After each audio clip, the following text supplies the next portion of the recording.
We're going to start. Thank you for your patience, which is right on key for the topic today. We are talking about coming back to ourselves in this aspect of not getting caught up in the chaos of our lives. We can become addicted to chaos, addicted to drama, addicted to our stories, in the sense that we don't know who we are without it.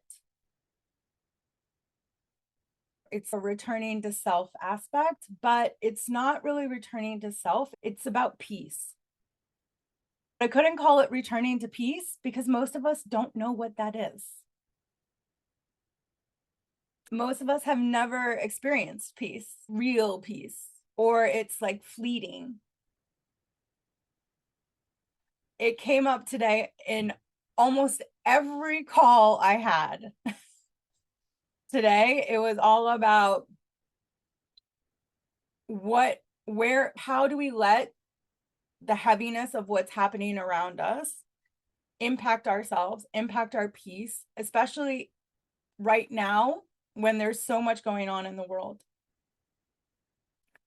Some members are in Arabic speaking countries right now. Everywhere has these massive things going on politically. Whether or not we're aware of it, it impacts us because we're part of a collective, which is why I called it the Vibrant Living Collective, because it's a place where we're about living fully and completely. We come together to do that because a collective is a group of people who share common aspects. It could be the collective of your country, the collective of your workspace, the collective in your house. In those collectives, there are conscious and unconscious agreed upon rules, conditions, beliefs, perspectives. When we're in a time of so much division and chaos in the world, we can internalize it. Most of us also grew up in chaos. It doesn't necessarily always feel foreign. It doesn't always feel like something we're not familiar with. For the most part, is the normal. Then when the chaos outside comes in, it can feel even more stressful. This chaos can be the argument that just keeps happening over and over in a relationship. This chaos can be illness. This chaos can be thought patterns, scarcity mindset in money, always trying to pay that bill, never having enough, barely making it. Fear at home, fear of speaking up. Or every time you speak up, you feel attacked. The chaos, it's the noise. Fear drives us forward. We don't realize how used to this noise we are because it's normal. We typically only notice it when there's relief. An exaggerated version would be barely getting by, scraping by in bills, and you win the lottery, and all of a sudden, whew, not worried about that anymore. There's a sense of relief. I've seen this with clients around abuse when they leave.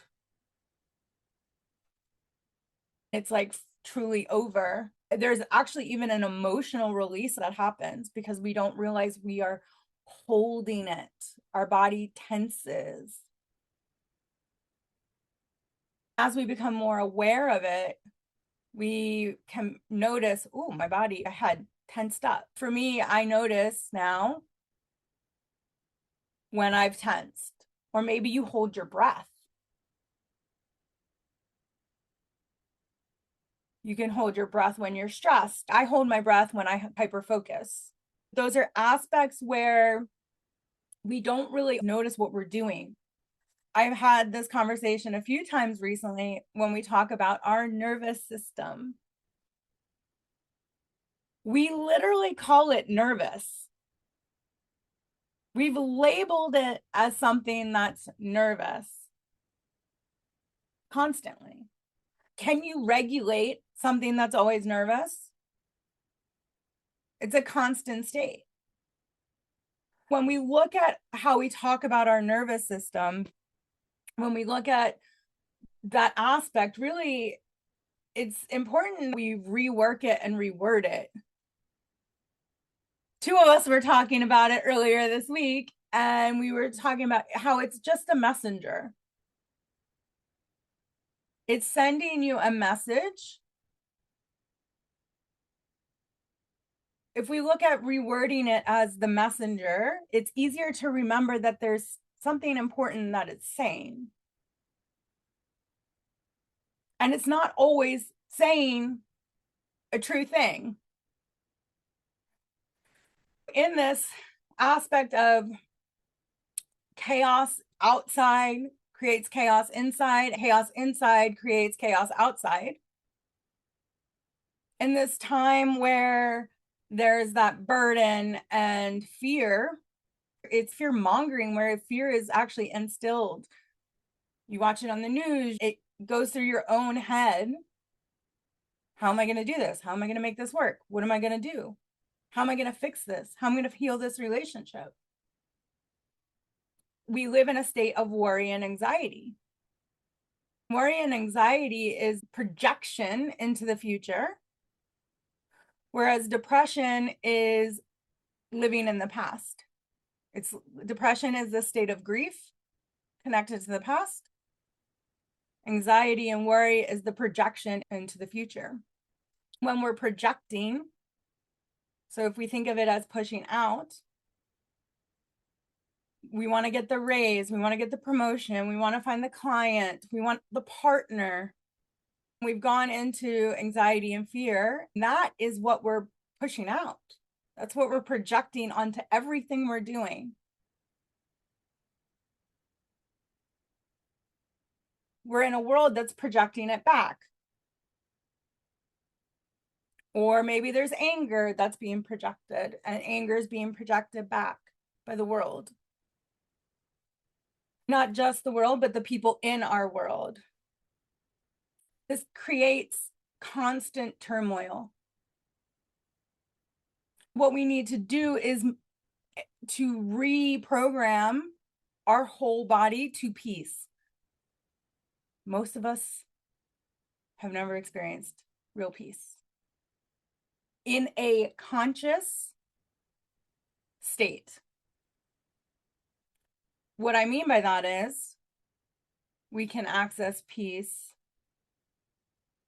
when we're meditating, when we've hit theta, but fully awake, alive, and living our day-to-day, we're constantly going. We don't always reach that sense of peace. True peace, real peace, the highest purity of peace is not necessarily something that we are going to live in permanently, because we are not monks meditating all day long. As much as that would be really lovely, that's not what most of us are called to do in our life. The key is to access that state, bring it into the body, and then be able to go back to it to recalibrate to that level of peace. That level will fluctuate. We have peace of mind. Are those thoughts running, or can you quiet them? It's a practice. It's not constant. It's not escaping or avoiding life. It's being able to calm the body, calm the mind, and even fully embody the soul. Then our body experiences peace. Those are two separate things that are connected. I don't know if you've ever had the experience where your mind feels fine and your body is feeling like, what is happening? And then your mind starts to spiral. Or your mind starts spiraling and then your body reacts. It can go both ways. Part of that is because part of the noise is that our brain, last week we talked about appeasing the mind, talking to the body, allowing the transmission to come through the body, but appeasing the mind. Appeasing the mind because the mind feels like it has to know it all. It wants to connect all the dots. It wants to make sense of everything, understand it fully, and then it allows the body to have some peace. If the mind doesn't have peace, the body won't have peace. It's learning to do both. It's not one or the other. It's a skill. It's something you practice. We can understand things logically too. For example, today I was talking to a client. We were talking about how she was grieving something that had happened. And she could logically understand the whole entire thing. I had to stop her and remind her that doesn't take away from the grief that she's feeling.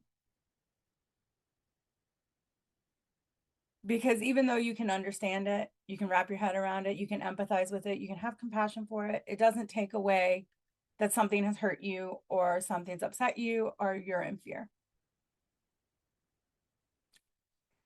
When we look at things on why we do things, why we want to logically understand it, we can move through these patterns in life where we see a pattern, we acknowledge it, we clear it and heal it. But then because that chaos isn't there, we fill it with something else. Because we're so used to the chaos that once it calms, we're like, ooh, this feels super uncomfortable. I'm not familiar with this level of peace. So I have to go find something to drag it in and replace it. Has anyone ever experienced something like that? You get rid of a pattern, then all of a sudden you're like, you know what sounds good? Donuts. Right? For example, when I was a kid, I was always sick, hospital sick. I had horrible asthma, which is lungs, so is grief and joy. I received a lot of love by being sick. I got a lot of attention when I was sick. When I was sick, I got to see my dad a lot because I would be in the hospital where he worked. My dad would come see me when I was in the hospital. Now, none of this was conscious kid, let me get sick so that I can get love and attention. But it was a pattern I figured out from 6 months old, where I got very sick with pneumonia and almost died. Then I figured out, ooh, when I get sick, everyone is giving me love and attention. So when I figured that out, then I was like, ooh, how do I get love and attention now? I know. I'll have money problems, big money problems.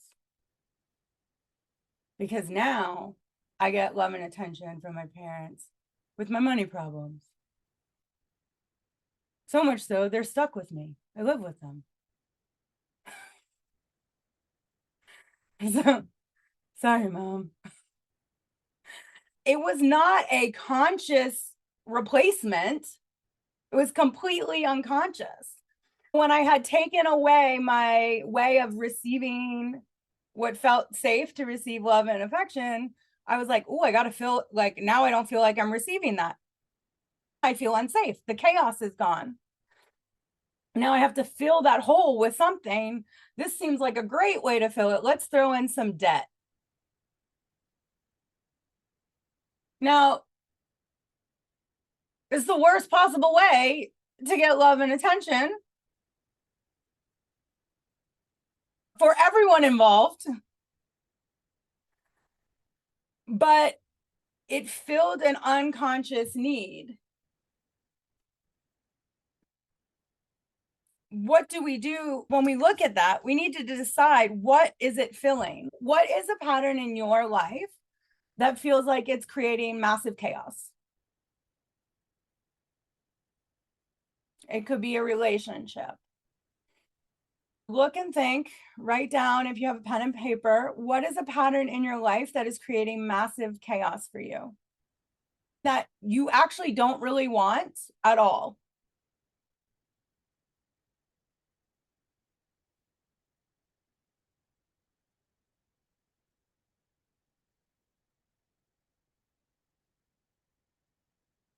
The hard part is knowing that is fulfilling a need, typically an emotional one.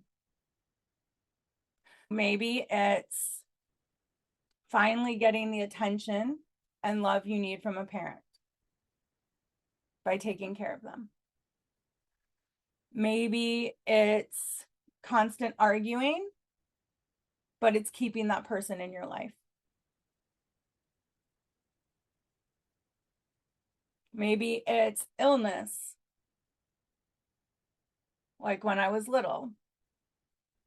Maybe it's pain, physical pain. Maybe it's being the problem solver that feels like very heavy burden to take care of everyone's problems. But it allows you to feel loved. Now I want you to look at, when did this problem start? Maybe it was childhood.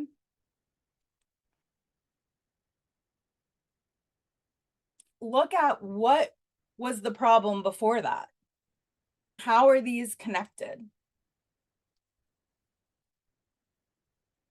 With my example, I went from chronic illness. I mean, when I was in my 30s, I was diagnosed with rheumatoid arthritis and couldn't even get off my couch. I couldn't walk. I was in so much pain. Mine went from like chronic illness. That wasn't just with family. I got attention from my partners.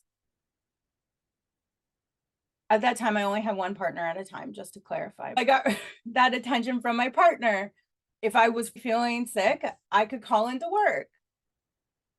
These weren't things I was consciously doing, but it allowed me to get attention and love. It allowed me to feel love because I connected illness and being sick to love and attention. When I healed that, when I realized all of that, I was like, oh, thank God, I'm no longer sick. I don't have rheumatoid arthritis anymore. I don't have this. But I didn't learn a positive skill to replace it. So I filled it with another pattern that was putting me in a bad cycle, in a loop. When you look at what's the pattern now, if you've had it forever, that's fine. But look at what was the pattern before that. Did it replace something? We could look at those, and then we look at the patterns on how we calm it. When I was younger, I sucked my thumb. I was very dedicated to that thumb for a very long time. I was pretty much forced to stop sucking my thumb. I got like a horrible device in my mouth that didn't even allow my thumb in it.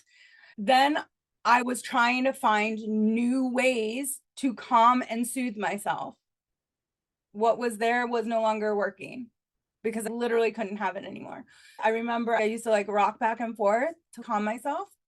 A lot of kids have a blanket. I had a bunny. These things bring comfort.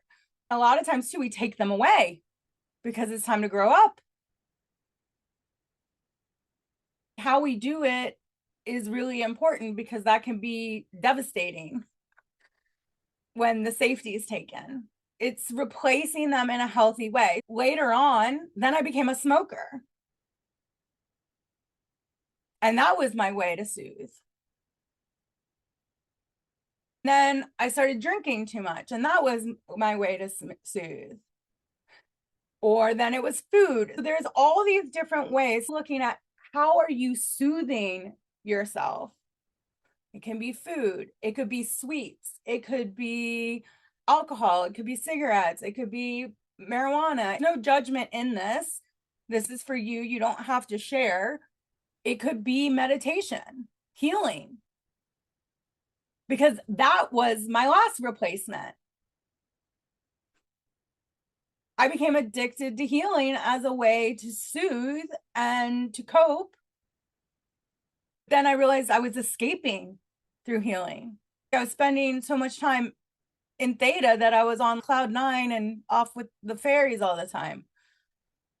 There's nothing wrong with that, but you can't really live in that state and be here on earth and living on earth with people.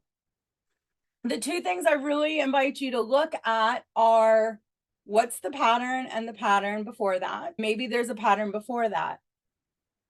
Are you just swapping out the negative patterns? This could be that financial, it could be weight, it could be avoiding conflict, it could be any of these things. What need is it filling? What's the need? What's the emotional need it's filling? Most of the time that comes down to love and acceptance.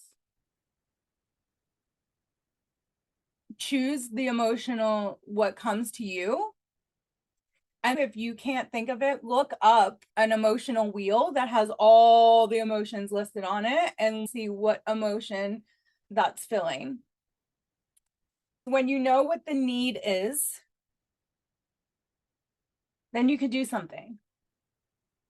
You can choose a way that really allows peace to come in without replacing it, allows you to soothe, allows you to calm, that isn't involving suppression, that's not escaping, it's not filling it with another pattern or cycle that's just as bad as the last one or worse. You get to decide what that looks like. Say it's conflict, you're avoiding conflict and the cycle is conflict. And what's happening is arguments or whatever, or and then escape and then isolation. Okay, how you can develop communication skills to ease that. You can go for a walk rather than for the bottle of wine, the cigarette, the chocolate cake. Or gambling or online games or doom scrolling. It doesn't have to be something extreme. You read a book rather than doom scroll. What is this healthy substitute that you can wean off of as you no longer need it?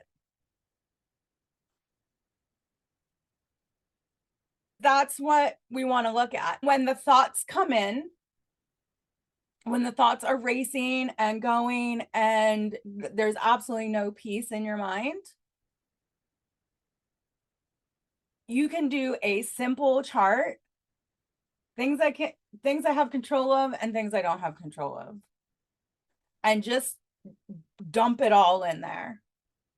Do I have any control over what someone else thinks? No. Do I have any control of someone else's judgments on me? No. Do I have any control over how someone responded to my comment? No. Do I have any control over any wars going on in the world? No. Do I have control over gas prices, food prices? Once you realize and have a clear picture of how much energy you are spending on stuff that you can't shift, you can look at the things you can shift and do something, which typically is connected back to your own life.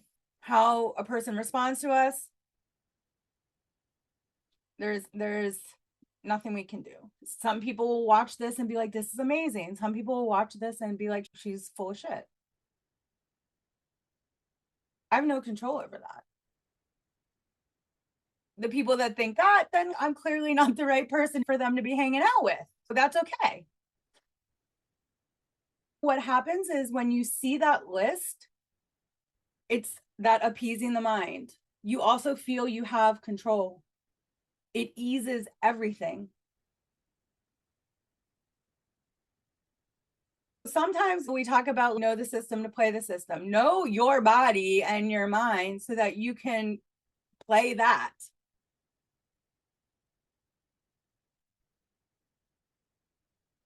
Even if you're running late for airplane and you're so stressed, at that point, there's nothing you can do. Beating yourself up about the 10-minute delay that would have saved you to make the flight. Like, what? Sometimes this aspect of me drives people insane. And sometimes I'm like, we're going to be late. I don't like being late. I don't like it. But I'm also like, if I'm late, there's nothing I can do about it. That's more if I'm the one that caused me being late. I have a harder time when other people cause me to be late. We're all a work in progress. What do you have control over? And what are you spending so much of your energy and your peace of mind worrying about things that there's nothing you can do? Does anyone have any questions? No? Okay. Does everyone have something, a pattern? Yes. Okay. Does everyone have a replacement pattern that they've thought of? If not, that's okay. Okay. Let's close our eyes. We're going to go over. I apologize. I don't like being late, but I'm really bad at being on time.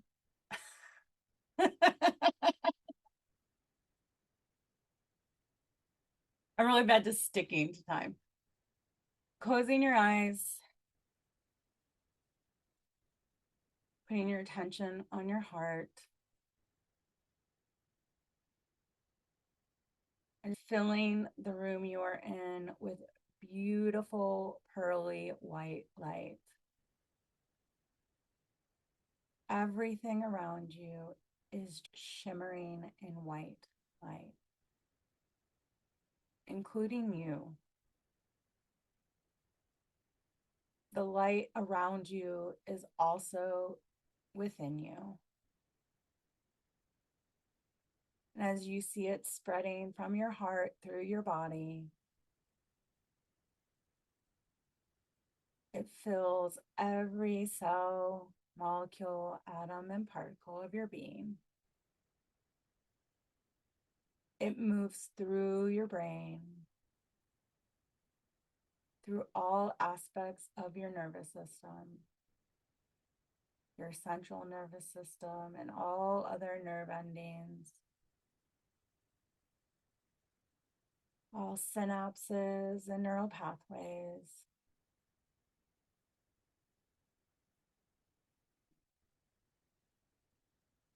Filling you completely with this beautiful pearly iridescent white light. Allowing this white light to not only permeate and fill you with love, but fully aligning you with the highest purity of peace of mind, peace within your mind, peace within your body, within your nervous system or your messenger system, within your cells, within your skin, allowing the addiction to chaos, to trauma, to drama, to the stories to just fade away. And letting them go easily, effortlessly, and completely.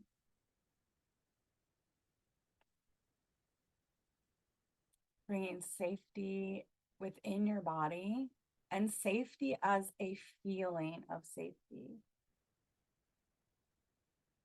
And allowing this safety, knowing that as we experience new things, as we move out of our comfort zone, that our messaging system within our body may react as we grow and expand, but it doesn't mean we're unsafe physically, emotionally, or mentally, or even spiritually, sexually, in any way, energetically. That when we rewire the messages between our brain and our body, our nerves and our energetic field, when we rewire them into an acknowledgement of growth and expansion rather than danger and threat, that automatically calms your systems, brings peace into your cells. There you go. Into your brain, through your thalamus, through the amygdala, through your limbic system, your frontal cortex, your pineal, your pituitary, all aspects, just allowing it to rewire and reframe threat of today into one of growth and expansion. That it will still work in the way it's meant to when there's real threat. You have discernment between what is real threat and what is past conditioning. Allowing your soul to fully come in, letting your soul completely come into your body and do the rest for you. As your soul is releasing everything that's not serving you, that's actually causing you harm, that's derailing your success, derailing your dreams through fear, through imaginary threats, just letting your soul take care of it. Trusting your soul knows best, better than your body, better than your mind. That your soul is doing the healing, not me. Trusting yourself. By trusting your soul, you're learning to trust yourself and bringing that in fully and completely as an additional layer of peace and trust. As your soul is doing this, connecting into your all-knowing, your soul, your God consciousness, which is that divinity within you that's connected to Creator as a spark of Creator.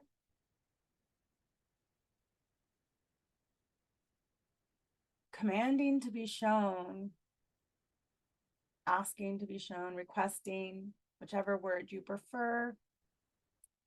But as a sovereign being, commanding to be the creator of your life, to be shown the pattern that is ready to be fully released.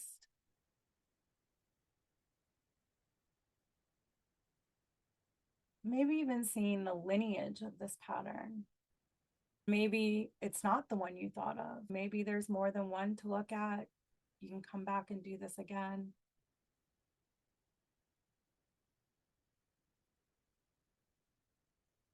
Now, connecting into your knowing, your God consciousness, your divinity of who your soul is as a being, an infinite being, requesting a replacement for it, a healthy replacement that will help bring you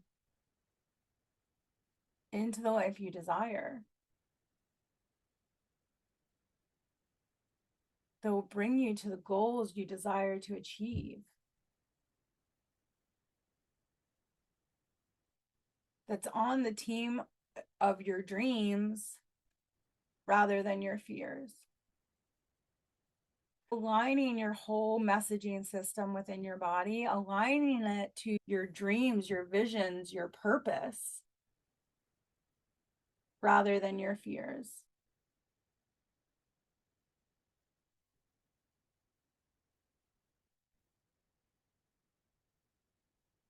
Knowing it will still work exactly as it's meant to when there's a real threat, and that you see the people around you, the experiences, as a support moving forward, as guidance, as directions, as stepping stones towards your dreams, towards your vision, towards your purpose, to your vibrant life.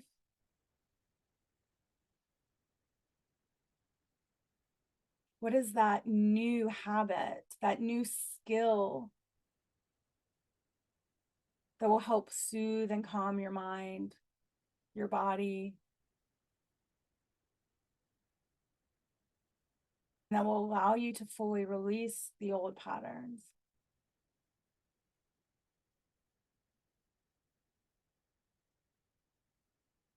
Bringing in the wisdom and the knowledge and the foresight and how to receive it fully, how to embody it, where to go if you need skills and support, who to turn to, who will be there to help support you along the way.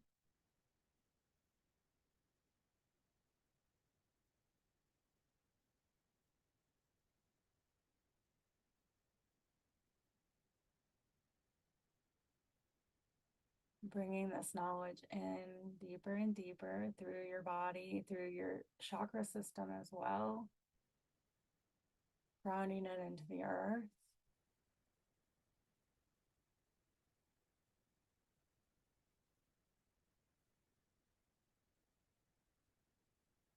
Allowing the old systems, the structures that are no longer working for you, to be replaced by more aligned structures.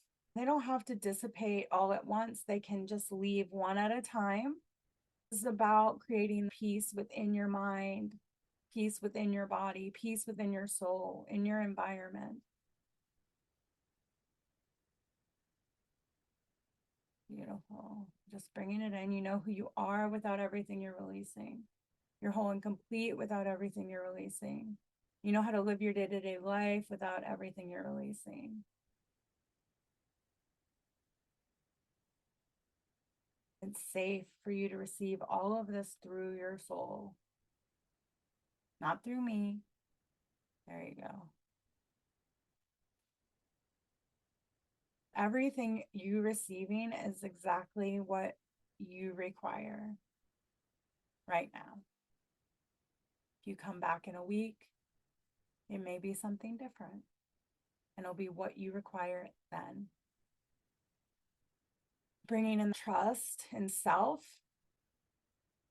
in creator, in your divine self, in your soul, and aligning this with your internal messaging systems, whether it be what we used to refer to as our nervous system or through any other aspect. There you go.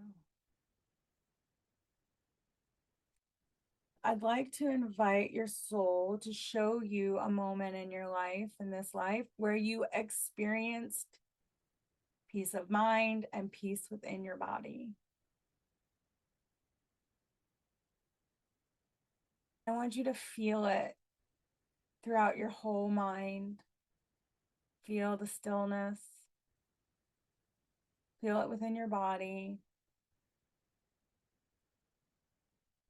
And setting this as your set point. That you can return to this point, this stillness, this peace, easily and effortlessly whenever you choose. That it's not something outside of you that you're seeking as this peace, that it's within you.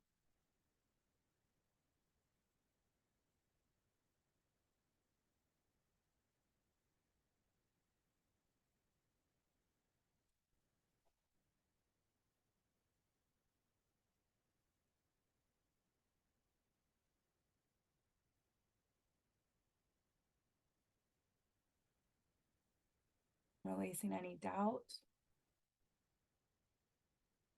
doubt it will work, doubt it will last,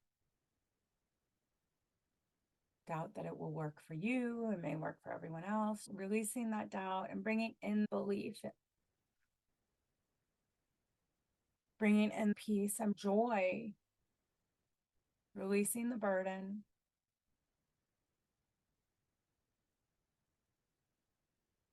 releasing the turmoil, releasing the fear and the doubt.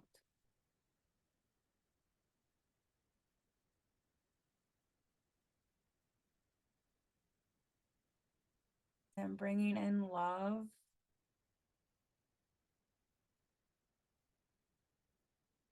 and bringing up Mother Earth energy, the highest purity of Mother Earth energy, and mixing this all together within your cells, within your atoms and particles, throughout your systems in your body,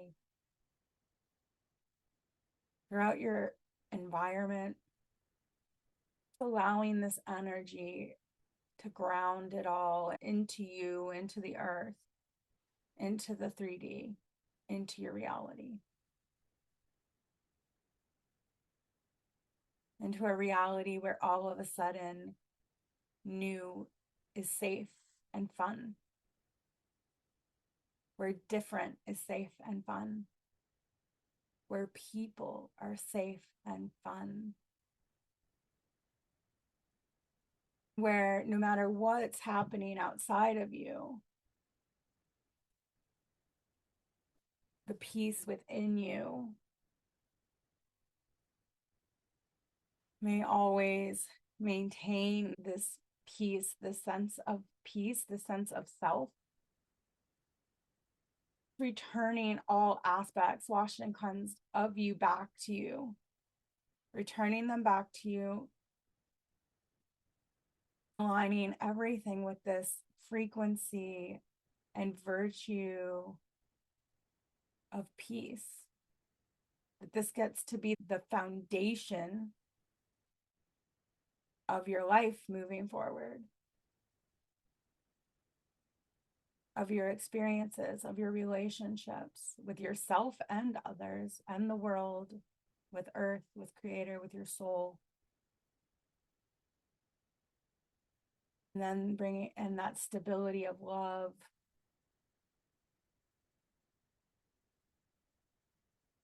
being grounded here within your body. It's safe to be within your body on Earth, not only at this time but at all times.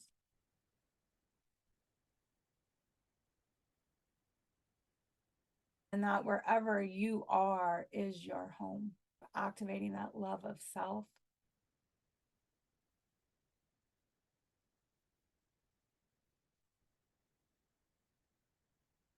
seeing a beautiful flower bloom in your heart,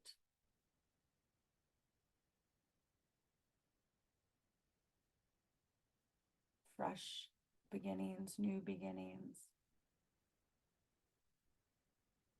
opportunities, new possibilities.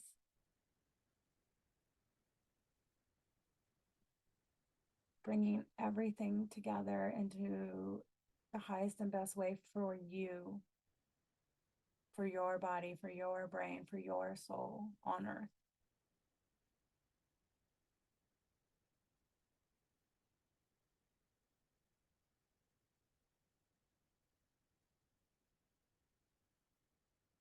That you know who you are, your whole and complete and how to live your day-to-day life with everything you've received until the completion of this healing. That you get to implement all of this easily, effortlessly, and gracefully, however your soul determines is best. Not me, not your mind, not your body, but your soul, because your soul is guiding your life.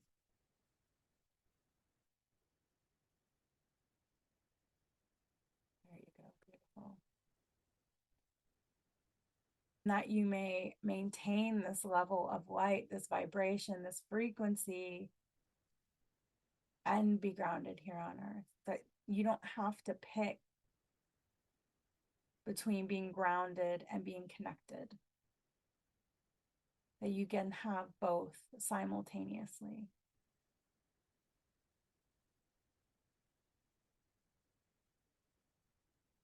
Beautiful. Bringing in anything else that you require at this time, or that your soul would like to gift you. Releasing anything else that's ready to go.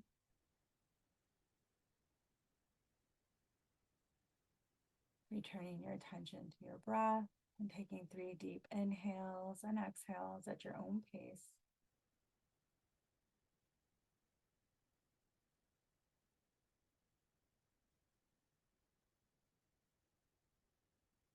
When you're ready, you can wiggle your fingers and your toes and open your eyes. Write down anything that you received, if you can remember that far back.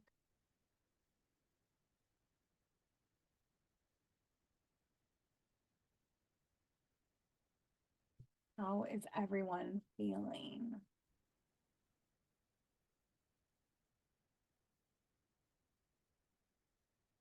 Finish writing and then let me know, please.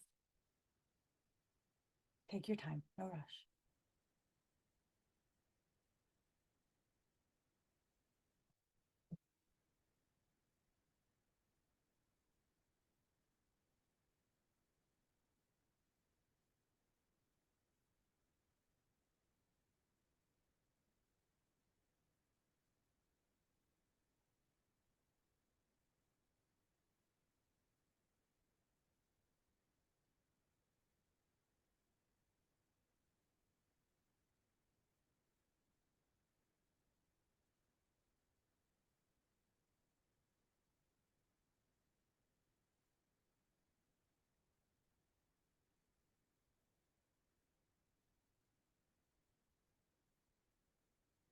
Anyone like to share?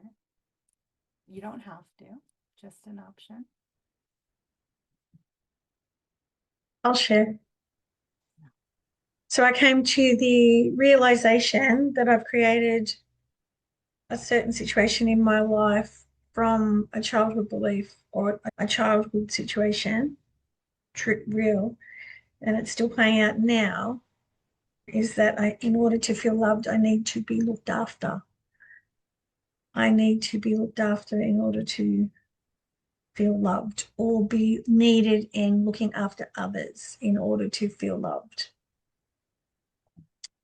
So that was big because I've always been in a job where I've shared, like working with children, working with the elderly. So it's wow. And then, so I felt that was really a powerful realization. And then all the times that I didn't feel loved, I filled it with a lot of negative, that needed to feel loved. And when I didn't feel loved, I filled it with things that made me feel good, like drugs and alcohol and chocolate. And then when I healed those parts of me, then it moved into feeling, being connected to like spiritual programs and things that were going to, when I didn't know how to love myself or feel those plates, I filled it with other things that were more positive, but still trying to feel them. So I was like, interesting. And then the situation that I'm in now, it was like in order to feel loved as a child, which I didn't, I'm now fulfilling that need by being at home with my mum. And for whatever level she's feeling that void, because I didn't feel loved by her then, but I'm living at home with her now to fill that void as a 55-year-old woman. So that was interesting, but I already knew that. But I got the new realization, yeah, that it's that I seen the pattern and how I felt it all. And when, because I also have financial burden, and I'm like, now I see another link of having to be looked after is that lack of love. And at the moment, I'm being looked after by mum, living in her home, rent free, using her car, didn't pay for it. It's her car. So there's lots of elements to it that was so true. I was like, holy moly. So I can see how it all is very much playing out in my life. So now, in order to feel that, I already know how to do that. But it was very interesting to have that all real. It was like a big timeline of events came through. So thank you for that awareness. Thank you for sharing. Congratulations. Thank you. Celebrating you. Can I share? Please. I had, when I was a child, I always had a safety issue. I never felt safe. And in order to feel safe, I had the awareness that I had to be the fragile, sensitive little person so that they'd be like, oh, is she okay? Take care of her, take care of her. When I break my arm or I sprain my feet or my hands, or I was always being taken care of, so I felt safe. And then that, and then moving out into my relationships, I brought in a relationship that I was financially vulnerable. So I was like the fragile poor thing. We're gonna help support her. Is she okay? And that's the pattern that I have. And so in order to feel safe, like it's like a financial lack. It's, oh, poor thing, she's got a partner, let her down, like that sort of thing. And that's the pattern. And I really felt my soul embody during that. I felt it. It's great. I've got the steering wheel, and I can feel, since even from last week, I can feel different things changing, and I feel fairly empowered. Fairly, I feel empowered. So I hope that was what I was meant to feel. you know. There's no wrong thing to feel. So thank you so much for sharing. Thank you very much. Anybody else? I see that we have a message. Feeling, letting things evolve and play out. We'll trust. Okay. Are you okay though? I just want to make sure everyone is okay and feels like there's nothing that's been left incomplete. I just wanted to share too. Yes. So I think for me, I really connected with talking about the sickness and everything that you were talking about. But for me, right now, I'm actually looking after my mum's dog, and it brought up this like a really old pattern. So I know we're talking about like patterns in like needing and having that need filled, but what I realized came up for me was more that my mum passed down this feeling of like I needed her and that I couldn't do things by myself. So the cycle for me was that I was constantly like, no, I can. And then I don't, it was just, I love that you said the feeling of like unsafety, because it was more a feeling of like me being unsafe with what I wanted, who I was, anything that I wanted to do, it was always like second guessing of, oh yeah, but can I do that? Can I even look after myself? And then once I did the things, it was like, no, but I can. Like, why? What's that voice in my head? Why is that happening? But yeah, having my mom's dog here, it's I really see that because I laugh about it now. For me, it's really funny because I see her as me. She has all the patterns that I did. She's very like reserved and like very shy and very anxious and like on alert all the time. And it's for what reason? It's that's because that's where she is, like that's where she grew up. That's what's around her. So that's what we for me, that's what I absorbed. And then just letting go of that and just saying, no, that's not all of that other stuff comes too. You want the love and you want the attention because you feel like you can't get it anyway, definitely. But I think for me, it was like shifting that power balance of what I wrote down was I don't need others to care or look after me because I can care and look after myself. And that just that switch of, oh, it's everyone else. They need to give me that thing. They need to do that for me. Or it's, no, I can do it for myself. I don't need it from others because I have that within myself. Yes, it's nice when other people give it to me. And again, like you were talking about communication, that's something that I need to advocate for myself. But it starts with me. I have to do that. Thank you. Thank you for pointing out how it doesn't always have to be that absence of something. It could be, it's like when we look at the helicopter mom versus like the absent mom, right? It can happen where either aspect can impact. It's by no fault. Like they did the best they could with what skills they have. This is true for everybody. This is true for our partners. It's true for us when we were like in the thick of our whatever we were in, no matter what that looks like. It looks different for everybody. When we're in the thick of it, we're doing the best we can with the skills we have. It doesn't mean the skills are great.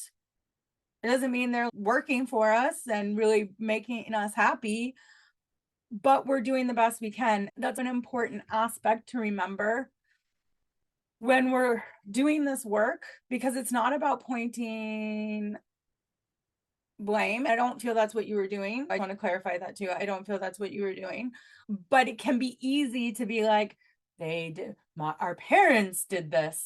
Our parents have their own stuff as well. But I really appreciate you sharing the opposite of that, because it doesn't have to be one way or another. I'm really glad that you were able to see that for you, even though that wasn't the way I worded it. It's really important. One thing I would like to add, and if you have to go, please go. I am going to get better at time at some point in my life. When we look at those aspects too, there can be aspects that impact our ability to ask and receive support, because they can be completely different. One can be giving, the overgiving. It can look like I'm playing helpless. Not that anyone is helpless, but we can go into helpless behavior because we want to receive the love and support. Or we can go into overgiving or isolation and just not asking. There's all these different ways that things can manifest in our behavior, which is why the understanding of our behavior, and not understanding and let's spend 8 million hours analyzing, because no one wants to do that. But this awareness of, oh, I'm doing this. Now, what can I do to shift that? Oh, this is my pattern. Okay, if you don't know what the pattern is, you can't shift it. Or you can be going down the road of, why am I having money problems for 8 million years? But you haven't zoomed out. When we zoom in, all we can see is this one little bit. Sometimes we need to zoom out. If we're only looking at something as isolated event, then we can't see the full picture. When we zoom out, we can see the whole picture, and then we can zoom in to get, what do we have to do here? What's the root of it? If you're zooming in, you can't always get to the root of the system, right? Trying to put out a forest fire and you're pouring a cup of water on it. That's not the example, but I think it makes sense. When you zoom out, you can see outside the forest too, right? When you're in the middle of the forest, all your trees, and you don't have any actual direction. Any questions? No. Yes. What would you say just because I've done a lot of this kind of stuff myself in terms of patterning and looking back and also looking at the bigger picture. So I love that you said that too, because yeah, it's really like you said, we can just focus on one behavior and be like, how do I fix that? Or like, where does that come from? And not go any further or think about it for 10 million years. Both things are not very helpful. I think what would be helpful is maybe just little ways to implement them like day to day. If you had any, yes, pattern recognition is great, but maybe like for me personally, when I'm seeing things come up and then I'm changing the pattern, what I'm also doing at the same time is rewarding the fact that I'm not going diverting back. Yes. The first step is that awareness, and also having a plan, which is why we looked at what would be a good replacement. If you have the replacement, we talked about this a little last, when it's like creating, if you're going to have someone coming at you with things, having a response script so that you have thought through what to do, right? So not like 20 million scenarios. We don't need to go that far in depth. It could just be like, okay, when I get like this, how do I get out of it? What are the skills? Maybe looking at creating a list of skills you already have. Say it's yoga. Say it's the energetic machine. Say the pillar codes, meditating. Look at things you already have. Walking, dancing like more Kunyan based, where it's let's move the heavier energy out, or let's dance more high vibe and shift me out of this more negative energy state. Neither one is right and wrong. They're just good for different scenarios. My suggestion would be creating a list of all the resources you already have from yourself and from other people. It could be Kristen's YouTube, someone else's YouTube, one-on-one coach, a group program, your partner, or your friend that will let you just bitch and complain. Because sometimes we need that friend. We don't want to sit and dwell in it for days and days. That's not helping anybody. But sometimes we need to speak it out. It could be doing mirror talk, where you look in the mirror and you just let it out, vocalize it. It could be breath work. That does not go on my list. It's not one of my favorite things. It could be a sound bath, Pilates, running if you're a runner, also not on my list. It could be going to the sauna. If you create a list that has all these things, when you get into a place where maybe your messaging system is all over the place and you can't think of it, you have a list to look at. When we're in a moment, we're in the thick of the forest. We can't always see our way out. Look at what types of things can you do to shift your mind, to shift your body. Who can you call? Part of the amazing thing about international communities is people are awake at some point. It could be 3 a.m. there and I'm awake. 3 a.m. here, you're awake. Look, yes, in your house, look in your community, look in your family. Not everyone is the right person for everything, right? Who's the right person? If I really need someone to comfort me, my brother supports me so much. I'm not calling him to give me compassion and empathy. I love him to death. He's great at supporting me, but he's not the person. I have those people. So who is that? If I need someone to give me a kick in the ass, my brother is a great person. If it's around a certain topic, who are the people that you know that are really great around certain topics that you could go to? Not necessarily I'm hitting you up for something free, but who's someone that you could call and just have a conversation with that will listen. And having that list when you're in it, oh gosh, I'm having a breakdown. I'm really angry. What can I do? Okay, let me put on some rage music. Oh, it's 3 a.m. Rage music isn't really going to work right now. Other people are sleeping. So what else can I do? You have something to go to help you. Does that answer your question? That will help you because you know the answers better than I do. My role is helping you know that you have the answers and then giving you suggestions that you might not have thought of. It could be a brain dump where you just like word vomit on paper and just let it out. It could be coding where you like pick a number between this and this. What's the priority? What's my priority here? I don't know how to organize this.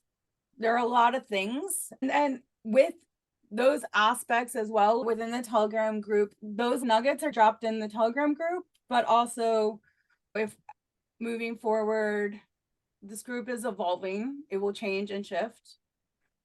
All right, ladies. I love you all. Sending you all lots of love. Bye.